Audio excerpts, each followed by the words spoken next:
Welcome to First Ministry Baptist Church of Gainesville, where ministry matters. It is our hope that you will connect with us virtually as we embark upon the new year 2021. Our theme for the year is Refresh.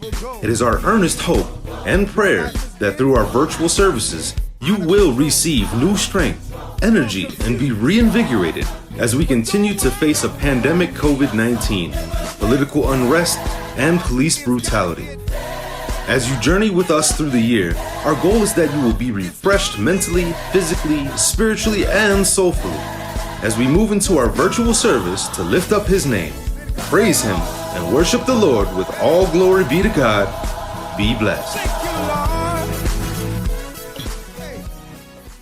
Good morning, good afternoon, good evening, whenever you have taken the time to watch the virtual service here at the First Missionary Baptist Church of Gainesville. Certainly, we are grateful for you being a part of this worship experience. I want to continue to echo and say to each of you, please stay safe, stay sanitized, stay sane, and stay saved. I want to say to each of you that as we continue to watch the COVID numbers, yes, numbers are decreasing, and yet there is something that is now being called a COVID variant. That says to each of us, the recommendation from the CDC is now that we double mask, continue to keep our hands clean, continue to sanitize, continue to social distance, and continue to limit our goings and comings. I want to encourage you, let's please continue to stay safe, stay sanitized, stay sane, and stay safe. We pray for each of you daily. We pray for your protection, and we pray that God will continue to be a hedge all around each of you. We again thank you for this preaching opportunity. Before we pray, we would like for you to turn your Bibles to the book of Judges as we continue this sermon series entitled Refresh. The book of Judges, chapter number 16 is where our reading will come from today, beginning at verse number 7 and ending at verse number 30. Reading today from the New Living Translation. Book of Judges, chapter 16, beginning at verse 17 to verse number 30. Right where you are in your home, in your space to watch this service, let us pray. God, thank you now, for this is the day that you have made. We will rejoice and be glad in it. We pray for your blessings upon this service, this virtual service here at the First Missionary Baptist Church of Gainesville. We pray for your anointing to fall fresh, to use my mind and my lips, that you, God, through the preaching of the word, would be glorified in this place. We honor you, we praise you, and we continue to ask that you would heal our land. And God, heal our nation, heal our world, heal states and cities everywhere. And God, we'll be so careful to give you the honor, the glory, and the praise. Now let the words of my mouth, the meditation of my heart, be accepted in thy sight. O Lord, you are our strength and our Redeemer. In Jesus' name, amen.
on the end of this. Can you do? Just to be close to you is my desire. Just to be close to you is my desire. Just to be close to you. Just to be close to you. Just to be close to you, Lord, is my desire. Oh, just to be close to you, Lord, just to be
Again, Judges chapter number 16, beginning at verse 17 in the New Living Translation.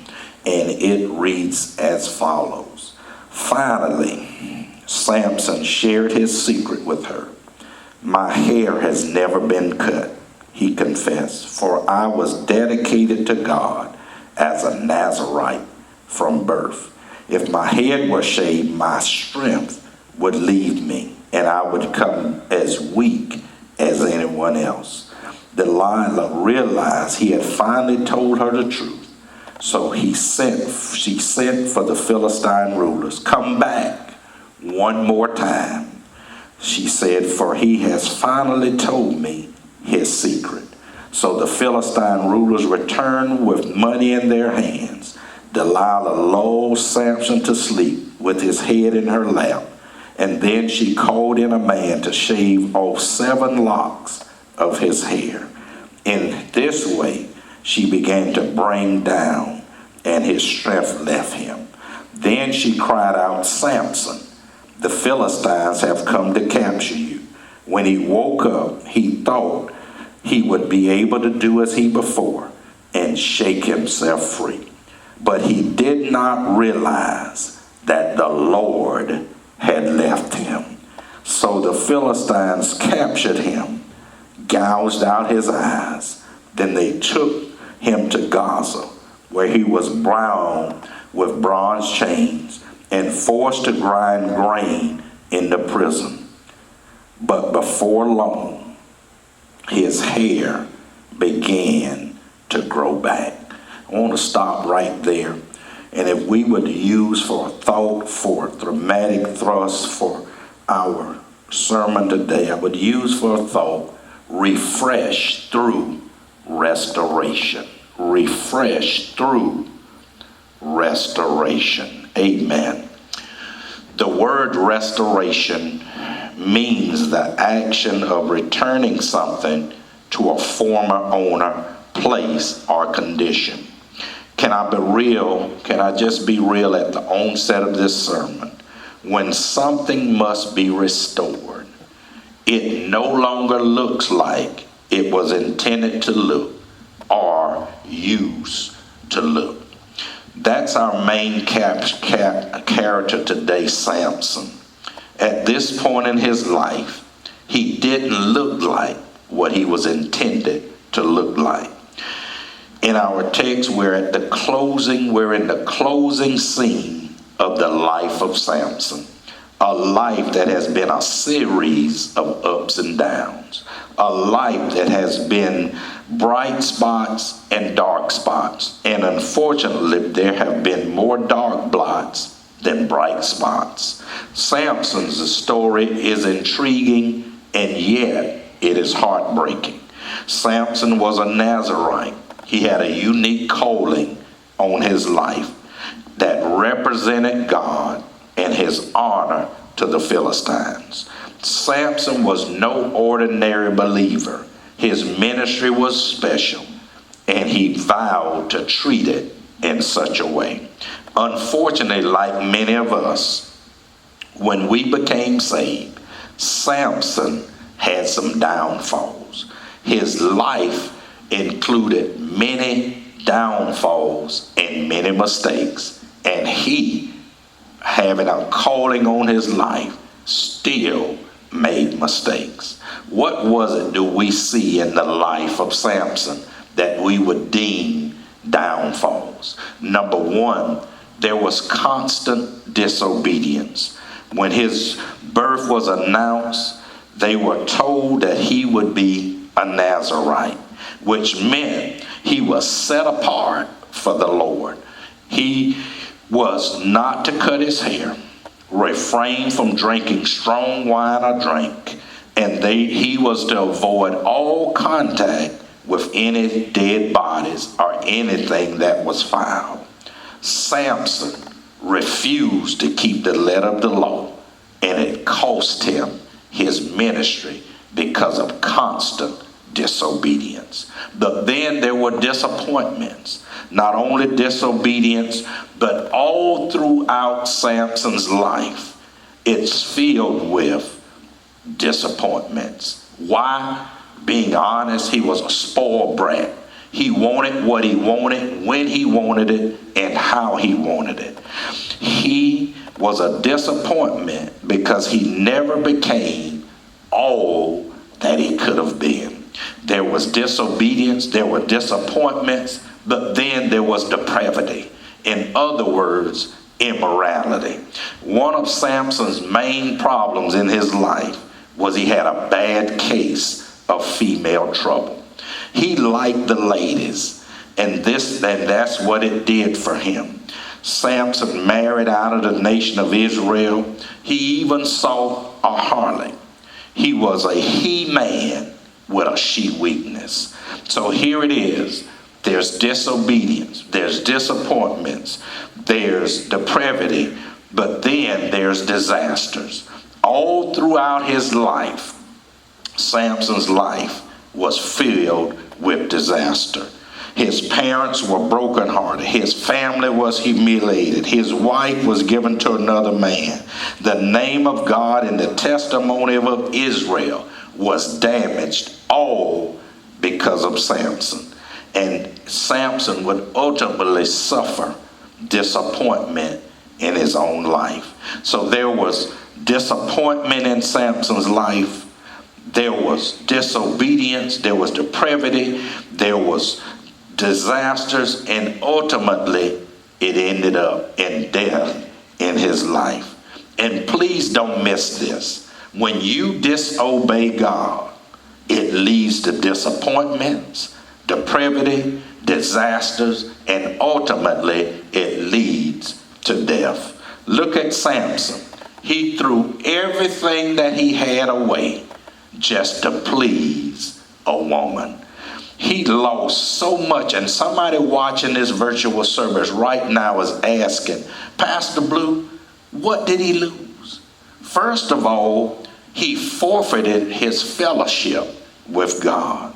Verse 21 and verse 20 and 21 says that when his hair was cut, that the power left him.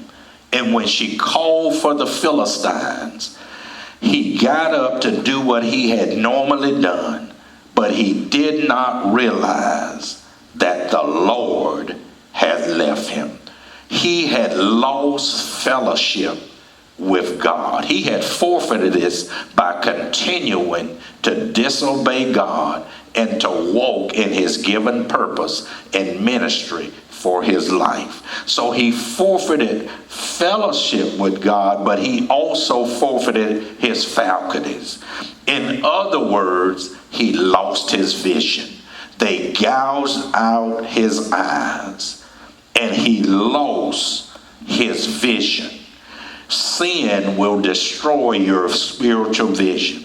You will lose your vision for the Lord, for his house, for his word, for his work, and for his people.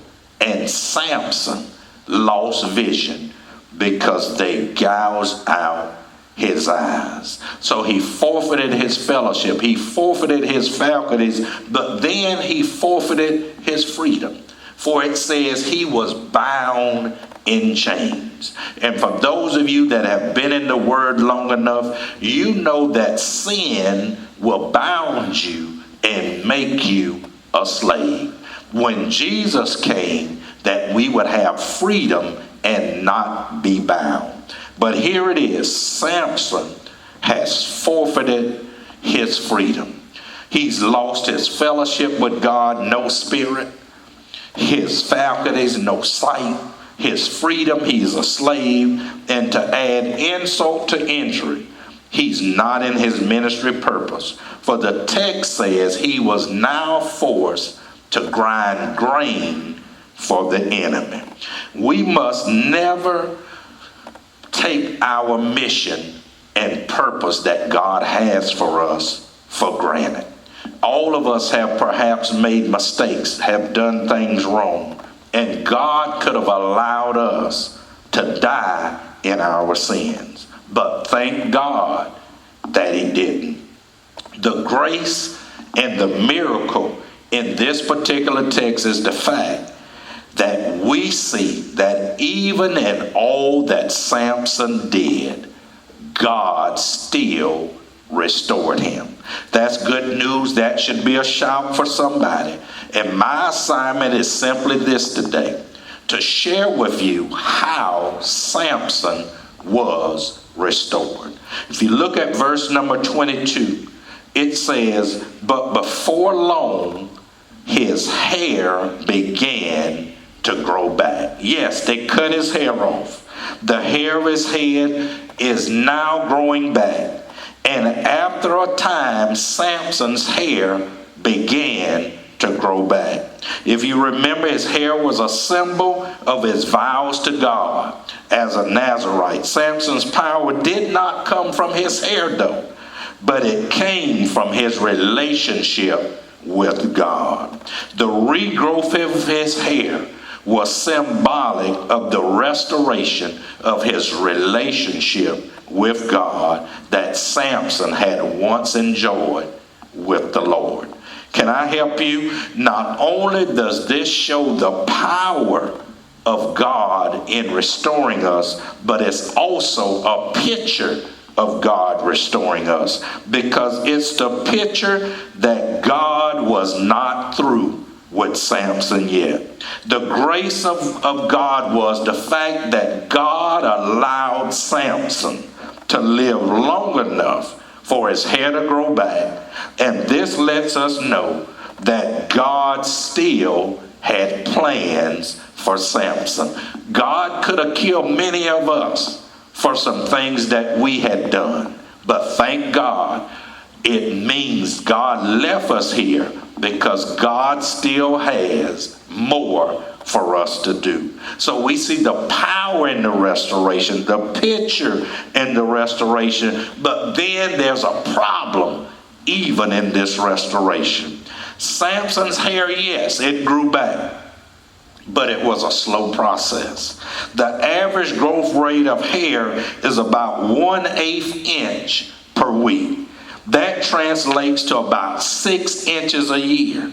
To grow hair to the waist takes about 6 years. And that means that Samson's process of restoration took some time. His return did not come overnight. And I need to say to somebody right now, if you've sinned and failed the Lord in a public way or in any way, you cannot expect it to be restored overnight. You can be forgiven for the sin in an instance, but restoration may take some time.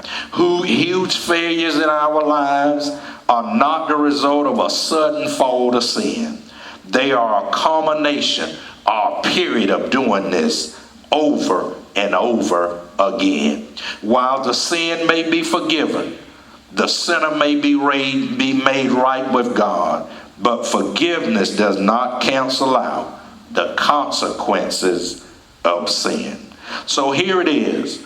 Samson's picture is God restored him, but it took a process and it took time. And if any of you watching now are in need of restoration, it can happen. God has the power to make it happen, but it just means it's a process that may not happen overnight. That's Samson's renewal, but then there's Samson's reproach. Yes, God can restore, but God also has to criticize or critique what we've done. Verses 23 through 25 said, the Philistines started praising their God and saying, our God has given us victory over our enemy Samson. When the people saw him, they praised their God, saying, our God has delivered our enemy to us. The one who killed so many of us is now in our power. Bring out Samson so he can amuse us. So he was brought from the prison to amuse them, and they had him stand between the pillars supporting the roof. Yes, Samson messed up. He did wrong. And for it, Samson was degraded. They made sport of him. They made fun of him. If you look deeper, it says he was portrayed as half man and half fish, because the Philistine god Dagon was fish, and they made sport of Samson. They degraded him, but then God's glory was diminished because of him. Not only was Samson degraded, but God's glory was diminished because Samson was defeated, and the Philistines glorified Dagon rather than glorifying our God. Samson probably believed that he would have fun and he would go right back to serving the Lord, but it would not happen that way. He would be humiliated. He would be laughed at. And we must remember that things we do either glorify God or dishonor God. Nothing has changed. We must ever remember that if we're saved, we belong to the Lord, and we must do everything in our lives to glorify him rather than to dishonor him. Samson's renewal, Samson's reproach. But thank God in all of this, I shout over Samson's response. It said that the young servant who was leading him by the hand placed his hands against the pillars and hold up the temple. I want to rest against them. Now the temple was filled with people. All the Philistine rulers were there. There were about 3,000 men and women on the roof who were watching as Samson amused them. Then Samson prayed to the Lord. Sovereign Lord, remember me again. Oh God, please strengthen me just one more time. With the blow, let me pay back the Philistines for the loss of my two eyes. Then Samson put his hands on the center pillars that held up the temple. Pushing against them with both hands, he prayed, let me die with the Philistines. And the temple crashed down on the Philistine rulers. So he killed more people when he died than he had done during his whole lifetime. Samson's desire was to pay back the Philistines for what they had done to him. There are times when we all fall into sin. When we do, it's easy to allow that sin to keep us from seeking God in prayer. Seeking the Lord is the only way, the only avenue for restoration. We must not allow our guilt, our actions, our depression, our despair, our discouragement keep us away from running to our God. He is the only hope of restoration that we actually have. The horrors Samson suffered at the hands of the Philistines caused him to examine his life. Can I be honest? Sometimes God has to let us hit rock bottom for us to actually examine our lives. He took the necessary steps and God accepted him back. His blindness caused him to see the light, and God forgave Samson and used him one more time. Your sin does not have to define you. Your fall does not have to be all that people remember about your life. Your sin does not have to have the last word. If you simply come to God, be honest, God will restore you. God's grace is sufficient.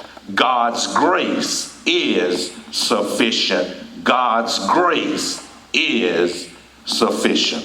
So Samson asked to be placed in the pillars. And the pillars represented in Hebrew being in the presence of God. When he puts his hands against the pillars, he prays to God.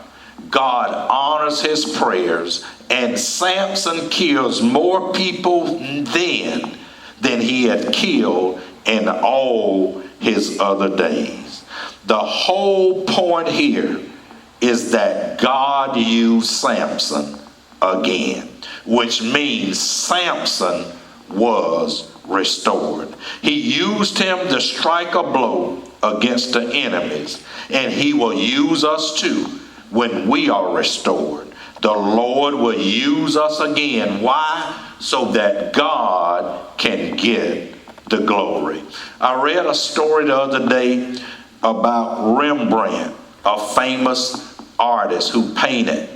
And one of his famous paintings, The Return of the Prodigal Son, was a priceless painting, a high-valued painting, which was displayed in a museum in St. Petersburg.